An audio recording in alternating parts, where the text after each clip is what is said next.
Hello friends, చూడండి మా ఇంటికి వెళ్ళి వాన ఎట్లా పడ్డదో చూడండి. ఎంత వాన, నీళ్ళు చూసారా ఎన్ని నీళ్ళు వచ్చినాయో చూడండి. ఇక్కడ చూడండి ఎన్ని నీళ్ళు వచ్చాయో చూసారా. నీళ్ళు చూడండి, అక్కడ అక్కడ చూసారు చెరువే. అక్కడైతే చూడండి, దగ్గర చూపిస్తా. చూడండి చెరువు కూడా ఇట్లా ఉండదేమో అనిపిస్తుంది కదా. అప్పుడు చూడండి చెరువు కూడా ఉండదండి, చూసారా. ఫస్ట్ ఇటు రోడ్డు, సిమెంట్ రోడ్డు కూడా మునిగిపోయింది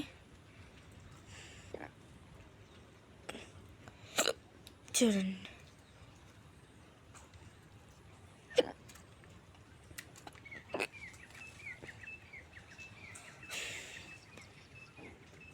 చూసారా ఎట్లా వచ్చాయో నీళ్ళు చూడండి. మా బొబ్బస్కాయ చెట్టు అయితే వానికి ఎట్లా అయిపోయిందో చూడండి. చూడండి అదంతా. Okay friends, bye bye. ఇష్క్ యూ ఆల్.